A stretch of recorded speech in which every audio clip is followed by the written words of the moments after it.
वालेकुम गाइस। तो आज हम इस लेक्चर में अरोड़ यूनिवर्सिटी के बारे में डिस्कस करेंगे कि भाई अरोड़ यूनिवर्सिटी ने जो है वो सेकंड राउंड की एडमिशन ओपन कर दी है। ठीक है, तो उसके बारे में आज डिस्कस करेंगे। और कोई भी आप लोगों की क्वेरी है तो please ask me in the comment box. ठीक है, एक मेरा व्हाट्सएप ग्रुप भी है, वो फ्री ऑफ कास्ट है, उसकी कोई प्राइस नहीं है। वो आप लोग ज्वाइन करना चाहते हैं तो वो ज्वाइन कर सकते हैं, मैं डिस्क्रिप्शन में लिंक दे दूंगा। ठीक है, तो उसमें भाई हम क्या करते हैं, एमसीक्यूज फास्ट पर सॉल्यूशन या एमसीक्यूज प्रैक्टिस वगैरह हम करते हैं, उसमें डिस्कस करते हैं। कोई क्वेश्चन होता है वो डिस्कस करते हैं आप। ठीक है, उसमें ग्रुप है।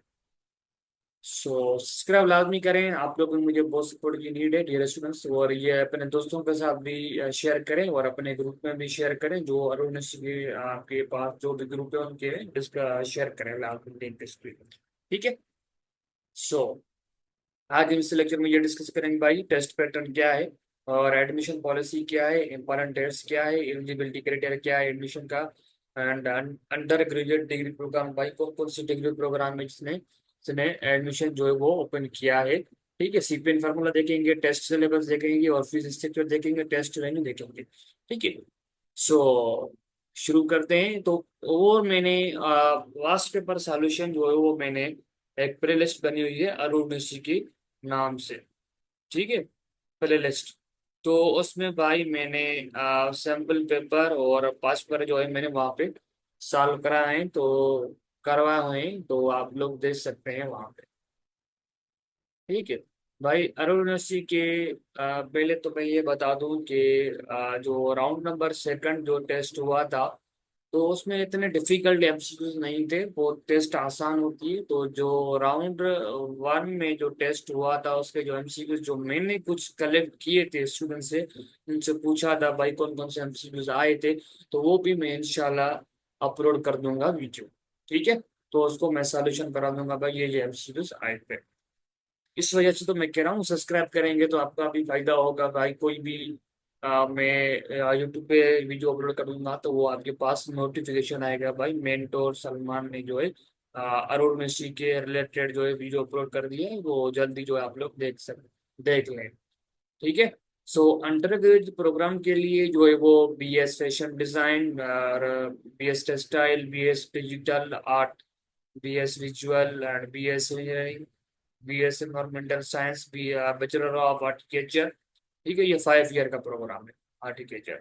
BS artificial AI, BS cyber security और BS multimedia tourism and Pakistan studies, archaeology. तमाम बेहतरीन यार, तमाम बेहतरीन माशाल्लाह, अच्छे इतने डिपार्टमेंट की एडमिशन ऑफर कर रही है। और ये तमाम बेहतरीन यूनिवर्सिटी है और ये एक बेस्ट अपॉर्चुनिटी है इंटीरियर सिंध वालों के लिए। ठीक है, तो इसकी लास्ट डेट जो है वो अप्लाई करने की 25 जून है। ठीक है, एडमिशन टेस्ट जो होगा वो 29 जून पे होगा। ये टेस्ट जो होगी वो यूनिवर्सिटी के अरुण यूनिवर्सिटी के अंदर टेस्ट होगा।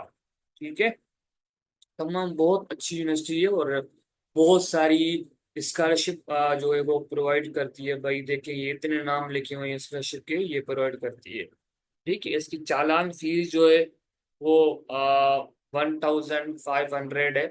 ठीक है, और तमाम बेहतरीन फैसिलिटी जो है आप लोगों को प्रोवाइड कर रही है। ठीक है, ये एक्सचेंज प्रोग्राम यार तमाम बेहतरीन इंटरनेशनल सेमेस्टर एक्सचेंज प्रोग्राम भाई। इसका मतलब ये होता है कि भाई आपके प्रोग्राम एक्सचेंज होते हैं भाई। आपने एरोमेशन में एडमिशन ले लिया, आई थिंक एक सेमेस्टर या 2 सेमेस्टर पढ़ लिए, या जो पहले फर्स्ट सेमेस्टर में ही आपका प्रोग्राम आप एक्सचेंज करवाना चाहते हैं भाई। ये जो है वो कुछ लिखे हुए हैं। मैं मेरे ख्याल से यूनिवर्सिटी के नाम है। ठीक है, हाँ यूनिवर्सिटी, एक इटली की यूनिवर्सिटी है, एक चाइना की यूनिवर्सिटी है, एक चाइना की यूनिवर्सिटी है। तो वहाँ के उसमें इस यूनिवर्सिटी में आप प्रोग्राम एक्सटेंड कर सकते हैं।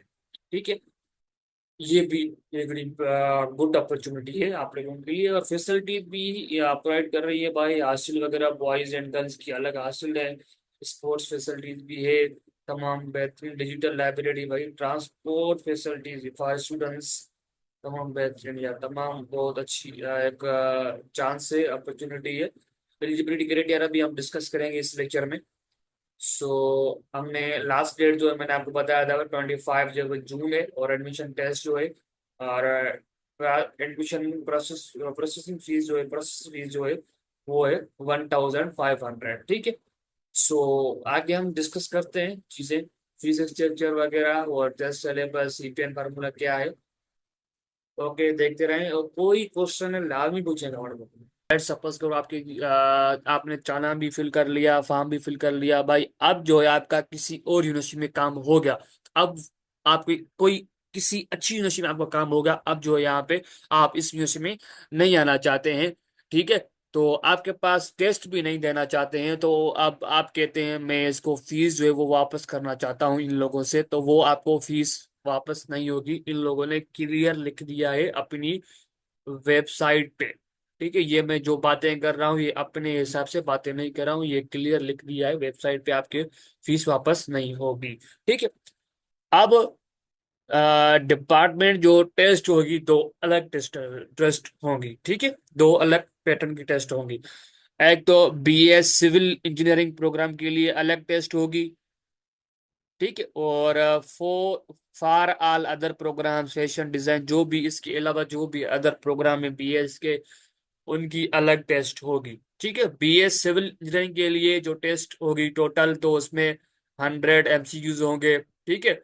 और सेकंड नंबर पे उसमें 30 एमसीक्यूज इंग्लिश के होंगे, ठीक है। वो मैं नेक्स्ट लेक्चर जैसे बनाऊंगा, तो मैं आगे नेक्स्ट लेक्चर बनाऊंगा जिसमें आपको बताऊंगा कि पेपर वगैरह, सैंपल पेपर की डिस्कस करेंगे हम, ठीक है। दोनों का सैंपल पेपर हम डिस्कस करेंगे और स्कॉलरशिप के बारे में डिस्कस करेंगे नेक्स्ट लेक्चर में।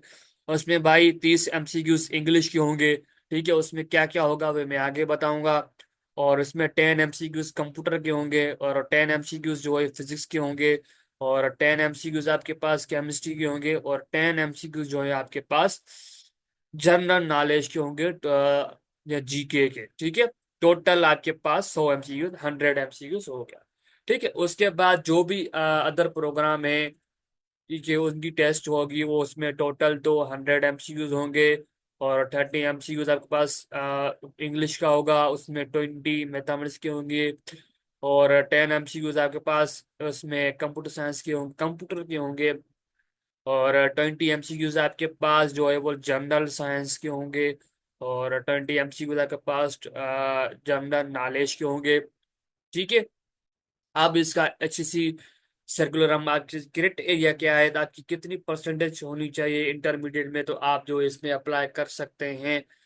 The by shall be kept into consideration for pre medicals, pre engineering, commerce, arts, community sections there will be, जिसकी ये सारे अप्लाई कर सकते हैं, बट उसमें आपकी 60 परसेंटेज होनी चाहिए। There will be 60% weightage of entry test, ठीक है। ये अप्लाई कर सकते हैं इसमें। और आपके पास जो सीपीएन में टेस्ट का स्कोर जो है वो 60, there will be 60% weightage of entry test score in CPN, ठीक है। तो आपका 60 परसेंटेज जो है टेस्ट का सीपीएन में काउंट किया जाएगा, टेस्ट का, ठीक है। Each correct answer will be award with 1 marks in test, no negative marks. एक एमसीक्यूज पे आपकी 1 मार्क होगी, ठीक है, उसमें नो कोई भी नेगेटिव मार्क्स नहीं है। और सीपीएन आप लोगों का जो है वो 10% जो है आपकी एस एस पार्ट 2 की, एस एस की जो है मेट्रिकुलेशन, ठीक है। आपके पास एस एस पार्ट 2 की जो है आपके पास 10% जो है वो काउंट की जाएगी। और intermediate, pre engineering, pre medical, art, commerce, humanities, A level, diploma, ठीक है, या कोई भी इक्विवेलेंट सर्टिफिकेट, उसकी 20% की काउंट की जाएगी, ठीक है। इंटर टेस्ट में आपका 60% काउंट किया जाएगा।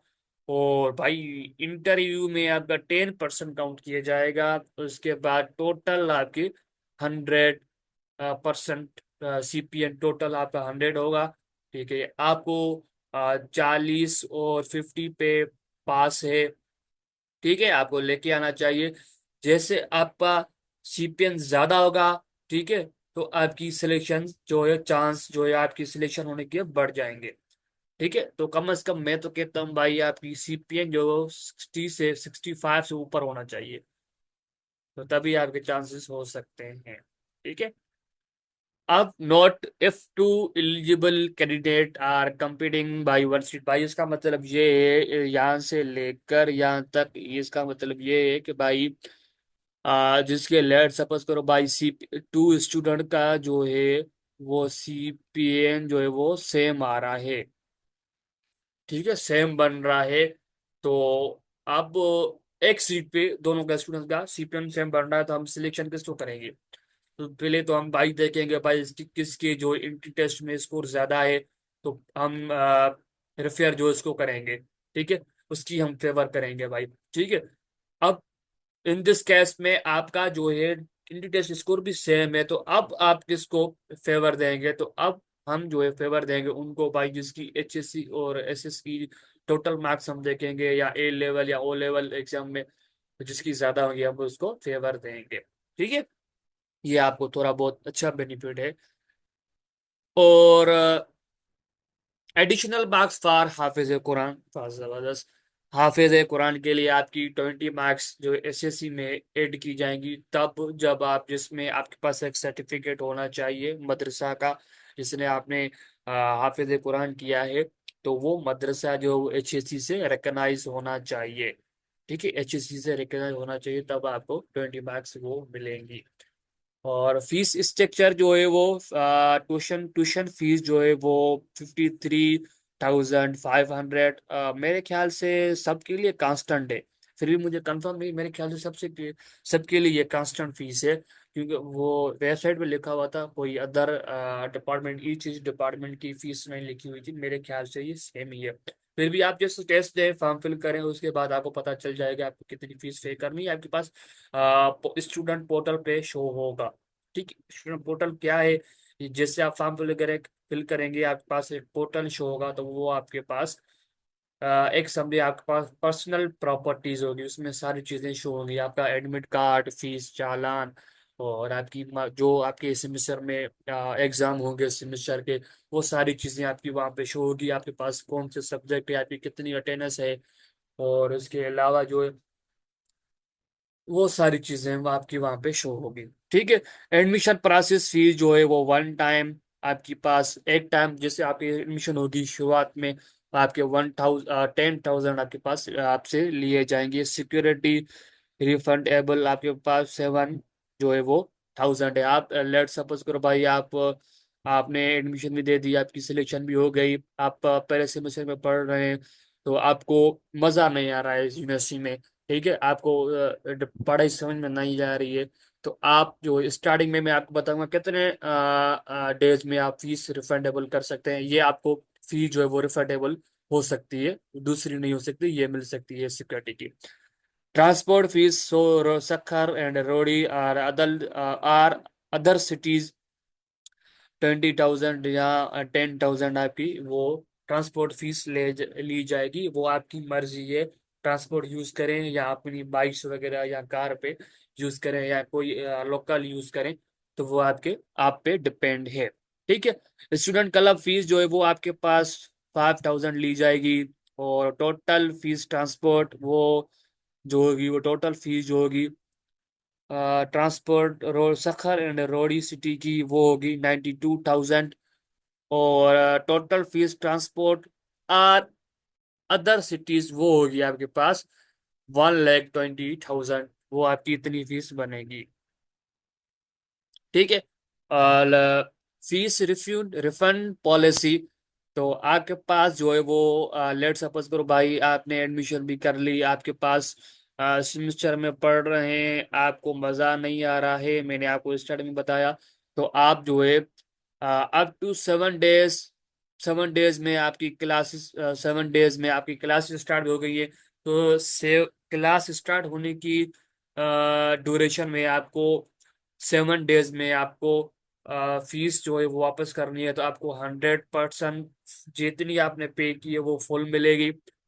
और आपने 8 to 15 डेज में आप क्लास के दौरान में आप फीस नहीं पढ़ना चाहते हैं, आप छोड़ना चाहते हैं यूनिवर्सिटी को, तो आपके पास 50% मिलेगी, हाफ मिलेगी। और जैसे आपके 15 के ऊपर होंगे डेज, तो उसमें आपको फीस वापस करनी है, तो आपको जीरो फीस जो है वो रिफंड होगी, कोई भी आपको फीस फिर वापस नहीं मिलेगी।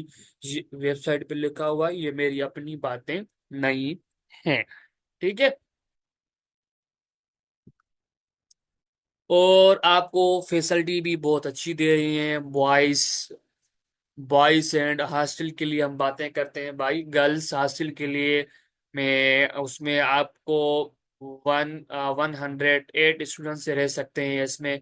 ठीक है। और इसमें 36 जो रूम्स हैं विथ अटैच बाथरूम। ठीक है। और इसमें सारी चीज़ें वो भी जो है आपको फैसिलिटी दी जाएंगी, मैं आगे बताता हूँ। और हॉस्टल बॉयज रूम है वो टोटल बाई 65 रूम्स हैं। और इसमें 195 जो स्टूडेंट्स वो रह सकते हैं इसमें। ठीक है। में अटैच बाथरूम भी है उसमें, किचन वगैरह। ठीक है। Visitor space, common washroom. ठीक है। Hostel accommodation. और ये चीजें उसमें मौजूद होंगी, तो गर्ल्स में भी यही चीजें मौजूद हैं।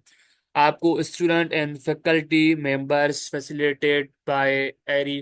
ठीक है। इसमें आपको फैकल्टी मेंबर भी मौजूद होंगे, आपको कोई क्यूरी वगैरह है, कोई चीज समझ नहीं आ रही, तो वो भी आपको वहाँ पे वो होंगे। ठीक है। और आपको 7 हफ्ते में 7 डेज होते हैं, आपके पास 24 आवर आपके पास इलेक्ट्रिसिटी होगी विथ जनरेटर फैकल्टी प्रोवाइडर। ठीक है। आपको पास फैकल्टी भी, जनरेटर भी आपके पास with generator generator faculty provider होगा। ठीक है। Drinking water dispensaries. ठीक है। तो डिस्पेंसर। और आपके पास इंटरनेट भी होगी। ठीक है। 24 आवर होगी। और किचन अवेलेबल होगा इन बोथ हॉस्टल्स में, दोनों हॉस्टल जो गर्ल्स और बॉयज की अलग होगी, तो उसमें आपका किचन भी मौजूद होगा। Cleanness of room one daily basis. ठीक है। आपकी सफाई जो होगा वो कोई ना कोई एक वहाँ पे रखा होगा, तो वो जो सफाई करेगा, तो वो आपके पास और डेली सफाई करेगा। ठीक है। ये एडमिनिस्ट्रेशन है हॉस्टल के। ठीक है। वो सैयद हुसैन और मिसिस साइमा जुने जो जीशान अली। ठीक है। ये आपके पास ये वेबसाइट मौजूद है, तो इनसे भी आप कांटेक्ट कर सकते हैं। ये एडमिनिस्ट्रेशन है, तो ये हासिल को जो है वो इनके हवाले होगी, वो संभा रहेंगे हासिल के। ये हासिल के ऐसे समझिए बहुत हासिल के बड़े हैं। ठीक है। और कुछ और चीज़ें भी हैं, मैं आपको बताता हूँ। और फिकल उसमें एलिजिबिलिटी क्राइटेरिया क्या है, वो हम डिस्कस करते हैं इस लेक्चर में। हम्म,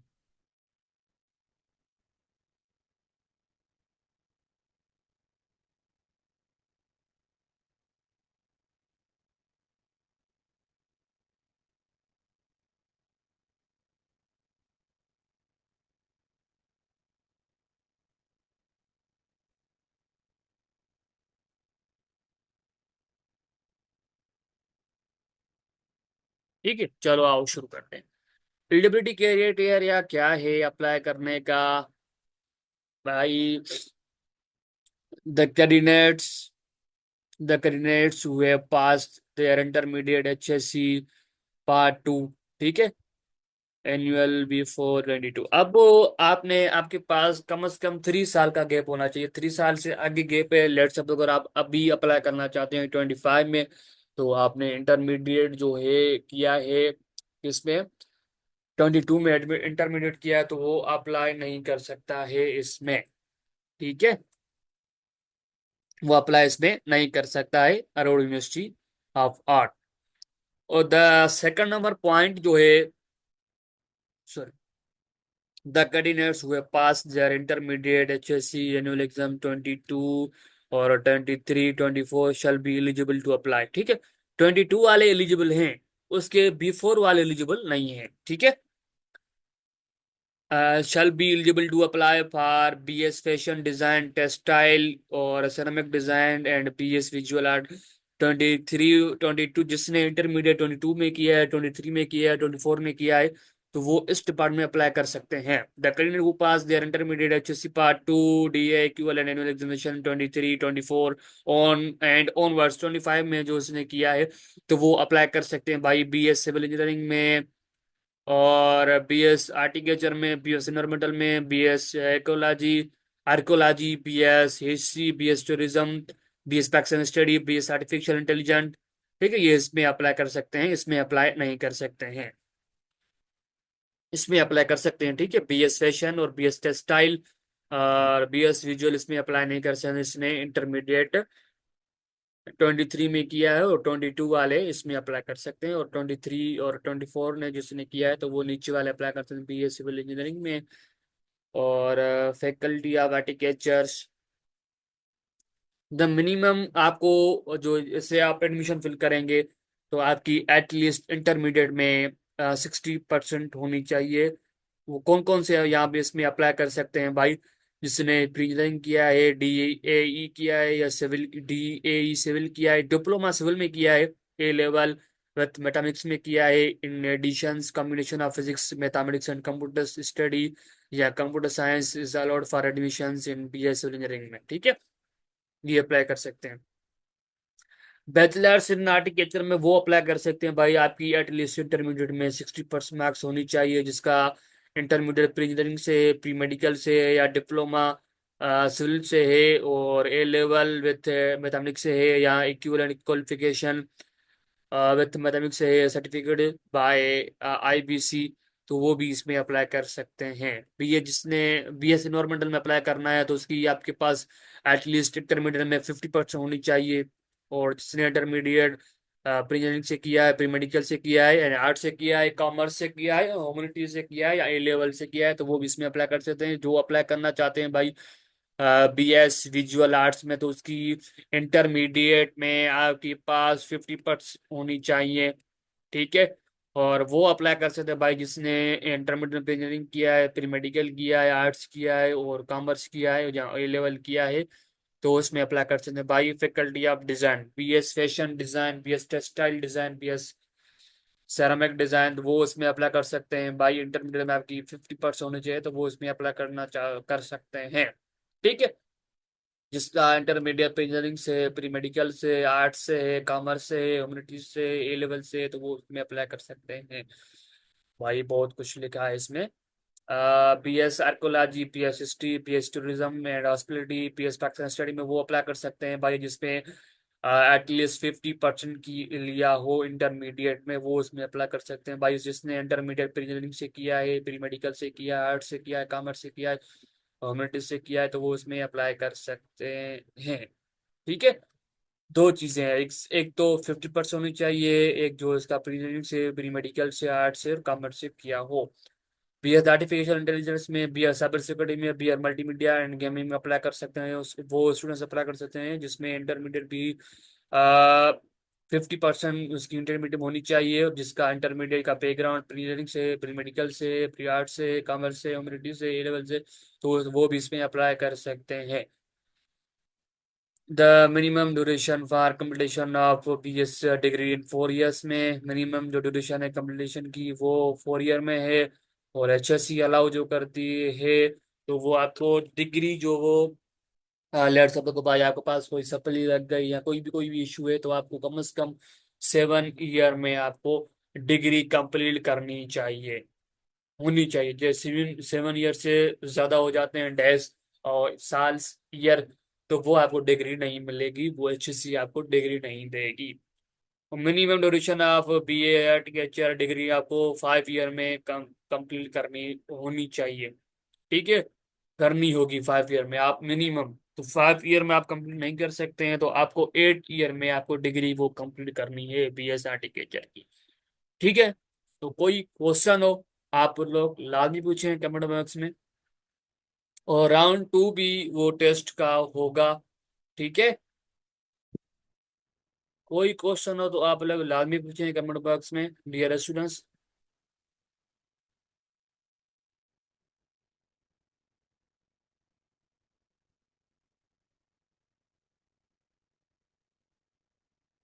ठीक है डियर स्टूडेंट्स, तो हम वीडियो को यहाँ तक एंड करते हैं। तो मुझे उम्मीद है आप लोगों को अच्छे से समझ में आ गया। कोई क्वेश्चन हो तो आप लोग लाजमी पूछें। अल्लाह हाफिज स्टूडेंट्स।